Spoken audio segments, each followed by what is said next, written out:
Reka nsubire ndabaramutse na nabahe n'ikaze mwese banywanyi bacu mubana natwe mu makuru n'ibiganiro dutambutsa kuri nomboresha kure ya ECTV ni chaîne ikorera kuri YouTube ikabashikiriza amakuru n'ibiganiro biba bitandukanye bivugwa irya nino. Twayemereye ko tuza kubaha amakuru avugwa mu gisata c'umutekano, amakuru avugwa mu biro bikuru vy'igisirikare c'u Burundi. Ico bikoze twababwiye ko tuza kugaruka kuri hamwe mu makuru adahumuriza amasoko yacu mu gisirikare yadushikirije, turaza kubibashikiriza natwebwe muri yano makuru. Turafise inkuru nyinshi cane zivugwa mu vya politike, byose muraza kubikurikira. Nizere ko wamaze gufyonda kuri subscribe, ubaye utarafyonda ko wokoresha kano karyo ugafyonda ko, maze uko dushize ko inkuru ukaraja uba mu bambere bashikirwa nazo. Hari amakuru ariko aravugwa cane, ngira tubanze dutangurire kuri ino nkuru ivugwa kuri Perezida Ndayishimiye ntabwo akiramutswa umuryango wa Afrika y'ubuseruko EAC. Kuri uno munsi Perezida Salva Kiir Mayardit niwe aramutswa umuryango wa EAC. Somalia nayo yakiriwe muri uwo muryango. Ni inama y'abakuru b'ibihugu bigize umuryango wa Afrika y'ubuseruko yabereye Arusha muri Tanzania, yafashe ingingo zikomeye, ingingo aho igihugu ca Somalia cakiriwe mu muryango nk'igihugu kigira 8 kigize uwo muryango. Somalia yinjiye inyuma ya RDC. EAC isigaye ari umuryango munini ugizwe n'igice kirimwo ubutunzi bukomeye ariko kandi gifise ingorane zitoroshe.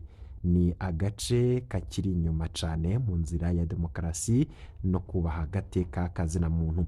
Iyo nama yatoye umukuru mushasha w'umuryango General Salva Kiir Mayardit. Perezida wa Sudani y'ubumanuko niwe yasubiriye General Major Evariste Ndayishimiye, perezida w'u Burundi. Perezida Ndayishimiye yari yatanguye neza uburongozi bwa EAC, maze anatuma Burundi busubira kugenderwa n'abatwara ibihugu. Ico kiringo cabayemwo ugusubiza hamwe ku Burundi n'u Rwanda. Perezida Kagame yarishikiye mu Burundi, imipaka y'ivyo bihugu yarasubiriye kugurugwa. Ico kiringo catumye hashigwaho ingabo zija hagati y'abasoda ba leta ya RDC n'abasoda ba M23. Uburundi bwararungitse batayo imwe mu ngabo za EAC muri Congo. Ariko rero Perezida Ndayishimiye arangije ikiringo yatakaje ishusho nziza yatanguranye, ahejeje yagirizwa ko ariko afasha mu misho igisirikare ca RDC, aho yarungitse batayo zine z'abasoda b'u Burundi bambaye umwambaro w'igisirikare ca RDC. Aho kubaha umuhuza mu muryango yahindutse umunyamatati. Arangije akekwa ko ivyo byose abikoreshwa n'impera y'amafaranga yahawe. Ikindi cananiye Perezida Ndayishimiye nukuba atabaye ukomeza inzego z'umuryango wa EAC. Arinze aheze ikiringo atemeye gushira mu ngiro ingingo ya sentare ya EAC yemeza ko ikiringo ca gatatu ca Nkurunziza cahonyoye ibwirizwa shingiro ry'u Burundi n'amategeko agenga umuryango wa EAC. Evariste Ndayishimiye arangije Burundi bwidogegwa cane nka kimwe mu bihugu bitariho intererano z'umuryango, co kimwe na Sudani y'ubumanuko. Amatwa dusumira inama ntiyemeje ingingo yo gukura ingabo za EAC muri Congo mu ntango za Kigarama 2023 nk'uko bisabwa na RDC. Ubutunzi bw'ibihugu bigize EAC busumbana gute? Buharuwe mu mamiliyaridi y'amadolari y'abanyamerika, ubutunzi bw'ibihugu 8 bigize EAC busumbana gutya. Igihugu ca Kenya gitunze imiliyoni 113 na miliyoni 4 z'amadolari, ifise abanyagihugu miliyoni 55. Igihugu ca Tanzania gitunze imiliyoni 75 y'amadolari y'amanyamerika, abanyagihugu ni miliyoni 67. RDC ifise miliyoni 58, abanyagihugu miliyoni 102. Ubuganda canke Uganda bafise imiliyoni 40 na zitanu n'ibihumbi amajana atandatu y'amanyamerika, ni ukuvuga igihugu gifise imiliyoni 48, igihugu c'u Rwanda imiliyoni 13 n'ibihumbi amajana atatu y'amanyamerika, abanyagihugu imiliyoni 14, Sudani y'ubumanuko imiliyoni 12, bakaba bafise abanyagihugu imiliyoni 11, Somalia imiliyoni 8 n'ibihumbi 100 y'amanyamerika, abanyagihugu ni miliyoni 18. Burundi buza mu kibanza ca nyuma aho gifise imiliyoni 3 n'ibihumbi 100 y'amanyamerika, n'abanyagihugu imiliyoni 13, aho ni mu vy'ubutunzi. Ivyo rero akaba ari vyo womenya. Ico bikoze hari izindi nkuru ziriko ziravugwa cane, inkuru zivugwa mu vya politike n'umutekano. Umutambukanyi w'umukuru w'igihugu Angelina Ndayubaha yavuye mu gacerere, yagize ico avuga ku mwana w'umwigeme akiri muto cane afise imyaka 5 yafashwe ku nguvu agaca anagandagurwa. Umutambukanyi w'umukuru w'igihugu Angelina Ndayubaha yagize ico avuga ko abakoze ivyo bintu bohanwa vy'akarorero. Angelina Ndayishimiye amenyesha ko yakiranye umubabaro udasanzwe urupfu rw'umwana w'imyaka 5 yafashwe ku nguvu akagandagurwa muri zone ya Buterere. Umutambukanyi w'umukuru w'igihugu arahoza kandi umuryango wabuze ikibondo cabo, akongera agatera ivyatsi ubwo bubisha butagira izina bagakorewe. Iteriteka Kerzi akaba asaba ashimitse abajejwe guhasha bikomeye abakoze ayo mabi. Uyo Iteriteka Kerzi akaba ari we mwana w'imyaka 5 yafashwe ku nguvu akanicwa ashitse ku kibuga c'indege i Bujumbura kuri uyu wa 24 Munyonyo 2023, aganutse mu gihugu inyuma y'urugendo rw'akazi yahoramwo mu gihugu ca Kenya. Umutambukanyi w'umukuru w'igihugu Angelina Ndayishimiye yagize ati, nk'abavyeyi vyaradukoze ko cane ku mutima, ni gikomere mu mitima y'abarundi kandi no gutosekaza ishusho nziza y'igihugu. Nico gituma twosaba abajejwe guhana ko bofata ibihano bakagwiza na kabiri kugira ngo bahashe ababikoze kuko birarengeye ukwemera k'umuvyeyi n'uko abarundi no bube gito butagira izina. Umutambukanyi w'umukuru w'igihugu Angelina Ndayishimiye yateye akamo n'abandi bakoregwa amabi nk'ayo ko boja barabivuga kugira ngo ababikoze bahanwe vy'akarorero, ku bubisha buranduranwe imizi. Mu zindi nkuru zivugwa cane turaza no kugaruka ku gisata c'umutekano, aho ibintu vyabereye ku kibuga c'indege mpuzamakungu citiriwe Melchior Ndadaye i Bujumbura ari ibintu bikomeye cane. Hari indege y'ikindi gihugu yaguye i Bujumbura yarizanye ikiziga kimwe c'umusirikare w'u Burundi n'abandi basirikare bakomeretse. Turaza kubigaruka ko muri ano makuru, tuze kubaha idonido ico bikoze.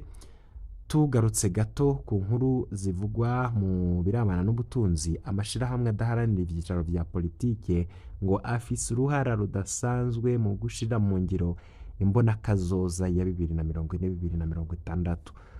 Vyatangajwe ku igenekerezo rya 21 Munyonyo 2023 n'ishirahamwe Oricom ryakoranije amashirahamwe ya societe civile adaharanira ivyicaro vya politike kugira ngo byigire hamwe uko boshigikira leta mu mbonakazoza y'umukuru w'igihugu Evariste Ndayishimiye yuko Uburundi bogoba ari igihugu cifashe mu mwaka 2040 kandi giteye imbere mu mwaka 2060. Gabriel Rufyiri arongoye ishirahamwe Oricom ryakoranije ayo yandi mashirahamwe abona ko mu vyo kwihutirwa leta yokorera hamwe kuri wa mugambi wa budget programme guteza imbere igisata c'ubutungane kuri bose hamwe n'ibijanye no gukoresha ubuhinga bwa none ibizwi nka digitalisation mu kinyamazuru mu bisata vyose vya leta kugira ngo iyo mbonakazoza y'umukuru w'igihugu izoje mu ngiro. Abarongoye ayo mashirahamwe bakaba babona ko uruhara rw'ayo mashirahamwe rukwiye kwigaragaza mu gushiraho ibitabo bizoherekeza iyo mbonakazoza hamwe no gufasha leta kuzorondera uburyo abahinga abantu ubuhinga amafaranga n'ibindi bitandukanye byo gushira mu ngiro iyo mbonakazoza. Prof Diomede Ninteretse yatanze icirwa akaba yasavye amashirahamwe yari ngaho. Prof Diomede Ninteretse yatanze icigwa akaba yasavye amashirahamwe yari ngaho kuja ku kivi, nayo akaza aratanga ibiharuro nk'uko Rikome na Parisemu babikora iyo hageze gukebura leta.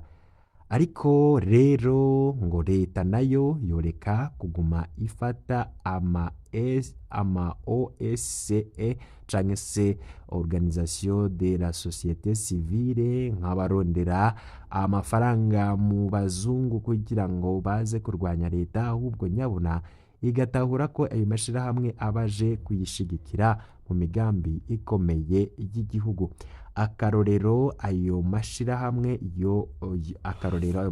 ngo yoba umuhanuzi wa hafi wa perezida ari strategique de leta, boshigikira leta iyo iriko irakora ivyiza, ariko kandi bakaba batarya umunwa iyo babonye ibitagenda neza. Ivyo rero akaba ari ibivugwa mu gisata c'ubutunzi, nico abahinga bakurikiranira hafi ibera mu Burundi babona vyofasha igihugu mu gihe ibibazo vy'ubutunzi bimeze nabi cane, kandi ari ibintu biboneka ko abategetsi bategerezwa gutumiza ko abahinga kugira ubukene buzura inzara buri mu gihugu, ibibazo bikomeye biri mu butunzi bw'igihugu bitoregwe inyishu, akaba ariko bo babibona. Twababwiye ko hari ibintu bidasanzwe byabereye ku kibuga c'indege ca Bujumbura. Ni skandale ikomeye, aho habaye skandale kuri aeroporo ya Bujumbura, ikibuga c'indege mpuzamakungu citiriwe Melchior Ndadaye ca Bujumbura.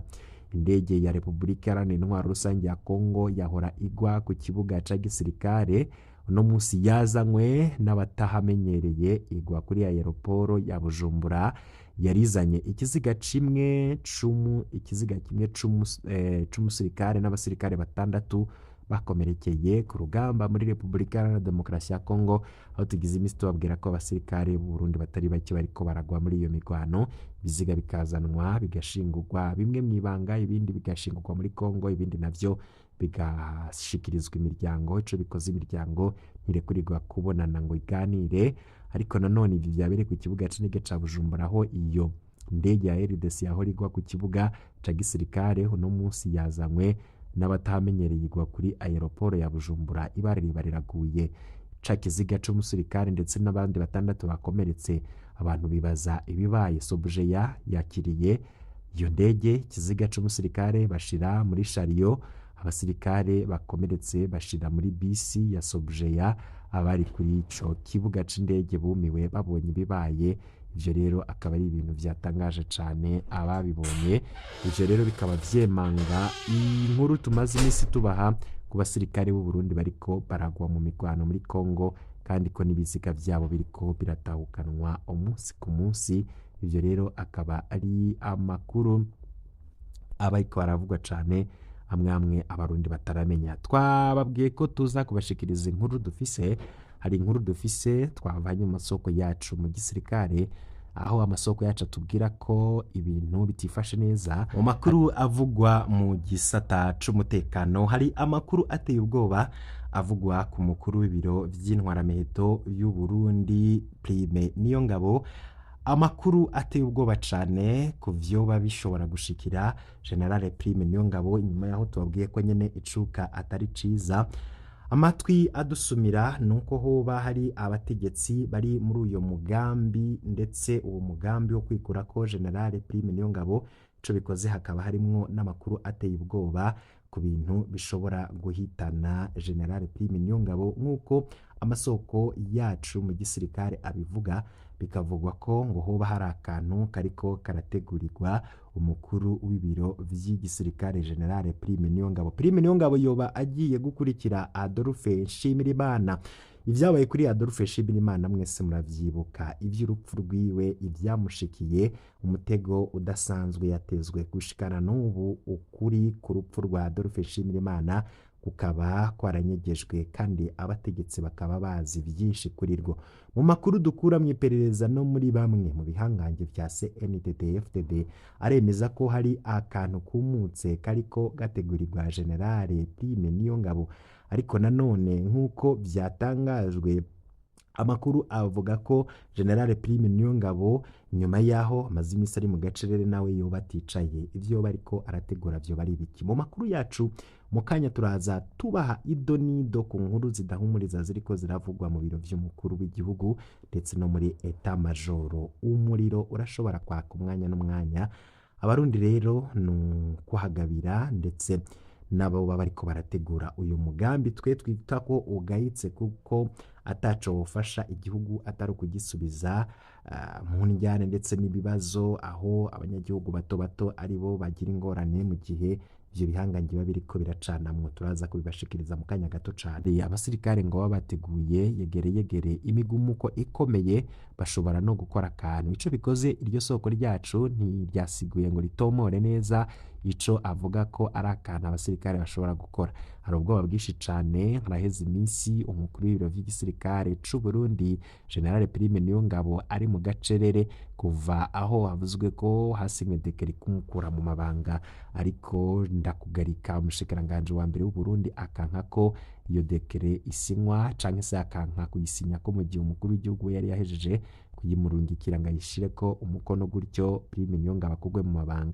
Ivyo vyarananiranye, ariko ngo vyaturutse ku manama akomeye cane yabaye hagati y'abagenerale. Ayo manama akaba yariko arasukamwo mabisi kugira icuka kiza kigaruke hagati ya Perezida Ndayishimiye n'umurongoye ibiro bikuru vy'intwaramiheto z'u Burundi Generale Prime Niyongabo amaze imyaka irenga 11 muri ayo mabanga, akaba ari nawe mukuru w'ibiro by'igisirikare wa mbere u Burundi bwagize, yamaze igihe kinini mu mabanga yo kurongora ibiro bikuru vya gisirikare. Ico bikoze bamwe n'abandi bavuga ko ibiriko birabera mu butegetsi vyerekana ko abategetsi badahuza, kandi ko hari ikintu kunyinyurana. Ivyo byose bakabifatira ku makuru ava mu begereye ubutegetsi avuga ko hari imigwi ibiri, umugwi umwe uvuga ko yita ko bari mw'iragi rya Petero Nkurunziza, abandi bakavuga ko bayoboka Perezida Ndayishimiye. Amatora yimirije imbere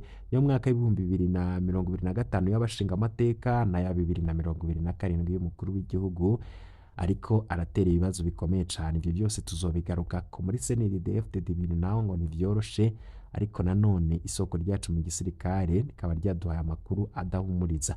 Ano makuru yose tuyabashikiriza twifashishije umurwi w'abamenyesha amakuru ndetse n'amasoko atandukanye baba batoje amakuru avuga irya nino. Ibi byose rero turavyegeranya mukabikurikira umunota kuyundura, vyonda kuri subscribe mu kanya ndaza ngushikiriza izindi nkuru ziriko ziravugwa, ni inkuru zose ziba zagiye ziratangazwa mu binyamakuru, ibivugwa ku mbuga ngurukana bumenyi vyagiye biragarukwa ko ivyatangajwe n'abategetsi, byose turavyegeranya mukabikurikira ido nido munota kuyundi.